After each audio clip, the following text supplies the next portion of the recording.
느헤미야 8장 13절에서 18절입니다. 그 이튿날 뭇 백성의 족장들과 제사장들과 레위 사람들이 율법의 말씀을 밝히 알고자 하며 학사 에스라에게 모여서 율법에 기록된 바를 본즉 여호와께서 모세를 통하여 명령하시기를 이스라엘 자손은 일곱째 달 전기에 초막에서 거할지니라 하였고, 또 일렀으되 모든 성읍과 예루살렘에 공포하여 이르기를 너희는 산에 가서 감람나무 가지와 들감람나무 가지와 화석류나무 가지와 종려나무 가지와 기타 무성한 나무 가지를 가져다가 기록한 바를 따라 초막을 지으라 하라 한지라. 백성이 이에 나가서 나뭇가지를 가져다가 혹은 지붕 위에 혹은 뜰 안에 혹은 하나님의 전뜰에 혹은 수문장에 혹은 에브라임 문 광장에 초막을 짓되 사로잡혔다가 돌아온 회중이 다 초막을 짓고 그 안에서 거하니 눈의 아들 여호수아 때로부터 그날까지 이스라엘 자손이 이같이 행한 일이 없었으므로 이에 크게 기뻐하며 예스라는 첫날부터 끝날까지 날마다 하나님의 율법책을 낭독하고 무리가 이레 동안 절개를 지키고 여덟째 날에 규례를 따라 성회를 열었느니라. 아멘. 오늘 말씀 느헤미야서 8장 13절에서 18절 말씀입니다. 오늘 말씀은 율법 연구의 결과로 행해진 유다 귀화민들의 초막절 준수에 관한 내용입니다. 13절 14절은 나팔절 이튿날에 백성의 대표자들이 율법의 내용보다 명확하게 알기 위해서 에스라에게로 와서 율법을 연구하던 가운데 하나님의 초막절 준수명령을 발견한 사실을 기록합니다. 그리고 15절에서 18절은 유다 귀화민들이 초막절을 준수하기 위해서 대표자들의 지시를 따라 율법의 규정대로 초막을 짓고 그 안에 거하며 초막절을 지킨 사실, 그리고 에스라 초막절 기간 동안 내내 율법을 낭독한 사실을 이야기합니다. 이런 오늘 말씀은 유다 귀한 백성들이 초막절을 준수한 것은 그들이 율법을 연구한 결과로 보인다라는 것입니다. 그런데 그렇다면 이스라엘은 율법을 연구하기까지는 초막절에 대해서 몰랐다라는 것이냐 생각해 볼 수가 있습니다.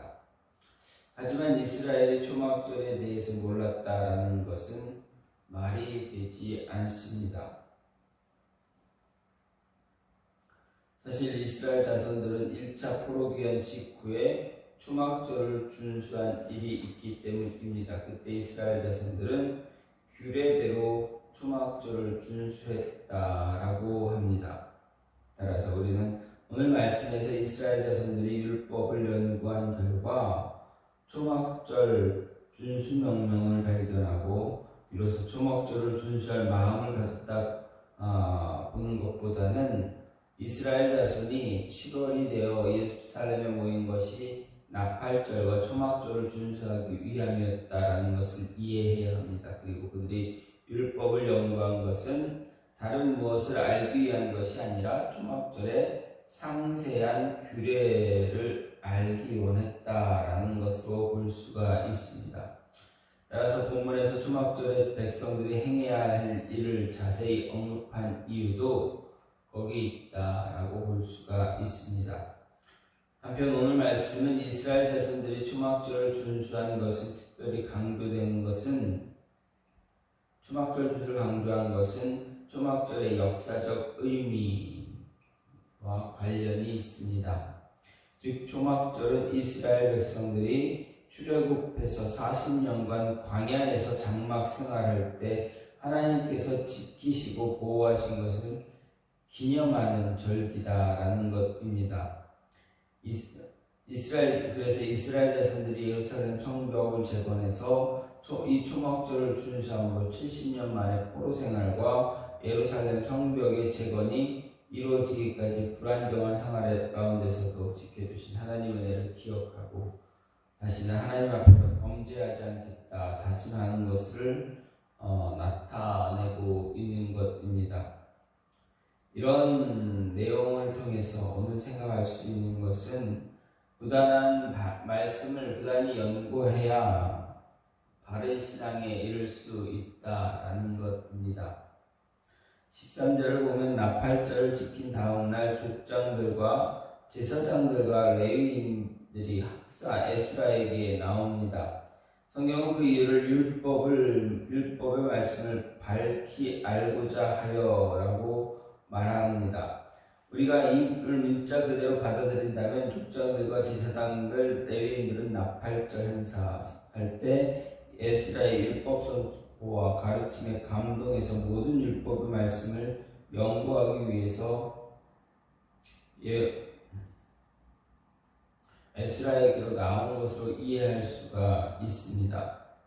하지만 그렇지 않습니다. 이들이 에스라에게로 나온 것은 율법 가운데 특별한 사실에 대해서 알기 위한 것이다 라는 것입니다.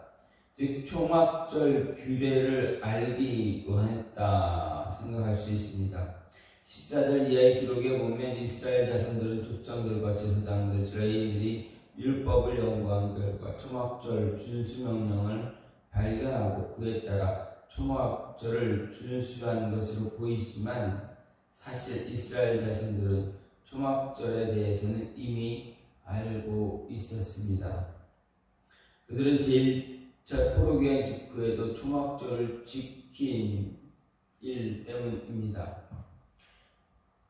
사실 이스라엘 자손들이 7월이 되어 숨은 광장에 모인 것도 나팔절뿐만 아니라 속죄일과 초막절 등 모든 7월 절기를 준수하기 위한 것이다 라는 이야기입니다. 그런데 그들은 초막절에 대해서는 알고 있었지만 그것을 지키는 세부적인 규례에 대해서는 무지했다라는 것입니다. 그래서 나팔절 준수와 함께 더욱 신앙적으로 보양된 이스라엘 자손들 가운데서도 지도자 계층이었던 족장들, 제사장들, 레위 사람들 이들은 초막절을 한 율법에 의해 율법의 규례에 맞게 제대로 잘 준수하기 위해서 자발적으로 에스라에게로 나와서 초막절 규례를 상세하게 알아보려 한 것이다 라는 것을 생각할 수가 있습니다. 그리고 이 과정을 거쳐서 초막절 준수 규례에 대해서 바른 이해를 가진 이들은 이스라엘 자손들로 하여금 율법의 규례에 따라 초막절을 잘 준수하도록 그들을 지도할 수 있었습니다. 이런 사실을 통해서 생각할 수 있는 것이 무엇입니까?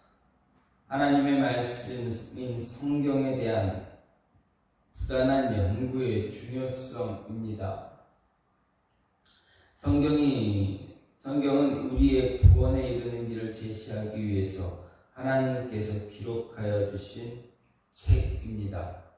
동시에 그 책은 하나님의 백성들이 하나님의 백성으로 바르게 살아가게 하기 위한 삶의 척도로 주어진 것이기도 합니다. 이런 사실은 우리가 성경에 대한 부단한 연구를 통해서만 바른 신앙에 이룰 수 있다라는 것을 알려줍니다.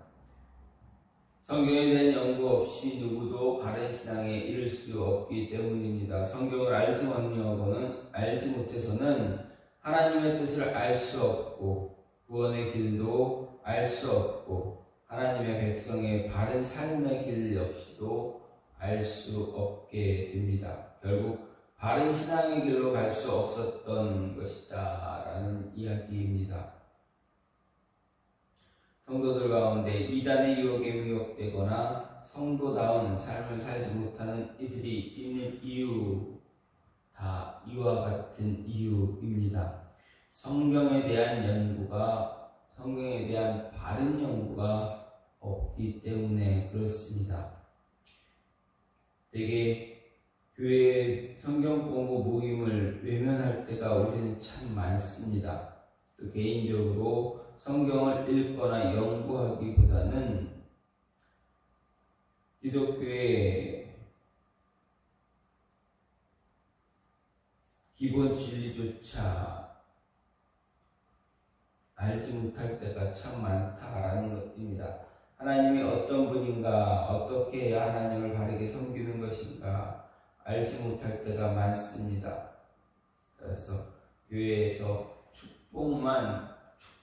복을 달라고만 부르짖는 것이 아니라 성경 말씀을 연구하고 말씀에 대해서 연구한 그 말씀이 이야기하는 가르치는 대로 따라 살아갈 수 있는 모습을 가져야 한다라는 이야기입니다.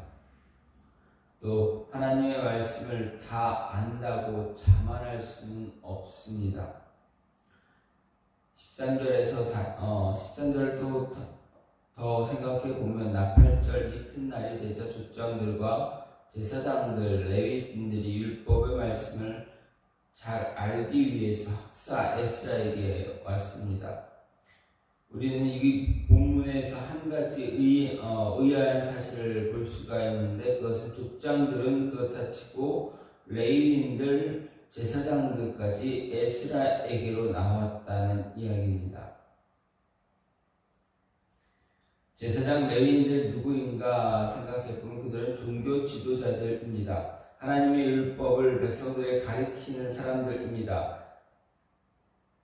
그렇다면 그들 역시도 율법, 말씀에 대한 전문가라 말할 수가 있습니다. 그런데 그런 제사장과 레위인들이 율법을 알기 위해서 에스라에게로 나왔다라는 것은 쉽게 납득할 수가 없는 일입니다.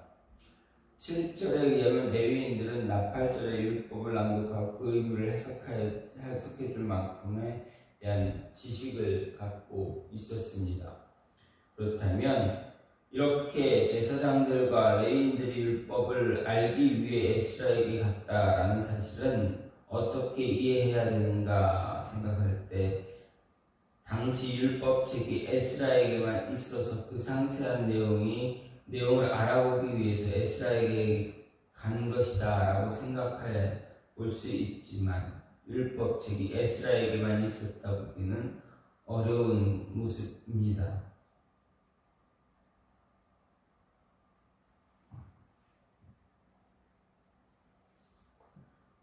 따라서 우리는 제사장과 레위인들이 정말 율법을 알기 위해서 에스라에게 나갔다라고 볼 수 있습니다. 즉 제사장들과 레위인들 역시 율법의 전문가들이긴 했지만 자신들이 알고 있는 율법 지식에 자만하지 않고 율법에 대해 보다 정확하게 알기 위해서 최고의 학자인 에스라에게로 나아갔다라는 것을 알 수가 있습니다. 그렇다면 하나님의 말씀에 대해 정말 겸손한 자세를 지닌 사람들이었다라 말할 수 있습니다. 우리가 하나님의 말씀 앞에 가져야 할 자세가 무엇인가? 바로 이러한 겸손의 모습입니다. 아무도 하나님의 말씀을 다 안다라고 자만할 수는 없습니다. 수년간 신학을 공부하고 성경을 공부한 사람이라 할지라도, 또 수십 년간 목회를 이끌어온 목사님이라 할지라도 하나님의 말씀을 다 알고 있다라고 자만하는 것은 어리석은 자다라는 것을 드러내는 그러한 모습입니다. 성경은 우리의 언어로 기록되었지만 하나님의 심오한 진리를 기록하고 있는 책입니다. 말 그대로 우리의 말이 아니라 하나님의 말씀이다라는 것입니다. 그래서 심오한 세상도 오랜 세월을 두고 연구하여도 다 이해하지 못해 여러 가지 견해가 나오는 것이 바로 이런 모습 때문입니다. 그래서 하나님의 말씀, 우리가 그 의미를 다 꿰뚫어 아는 것은 불가능합니다. 또 왜냐하면 그때 하나님 말씀을 묵상하고 깨달아 알려고 할 때마다 의미를 새롭게 알게 되기 때문에 그렇습니다. 따라서 우리는 겸손하게 배우는 자세를 가져야 한다. 자만하지 말고 잘 배워서 그 말씀대로 살아가며 말씀대로 예수 그리스도를 전하는 자들이 되어줘야 하겠다라는 이야기입니다. 이런 모습이 저와 여러분 안에 있기를 간절히 소망합니다. 이 시간 기도하길 원하는 것은 우리는 성경을 연구할 때 바른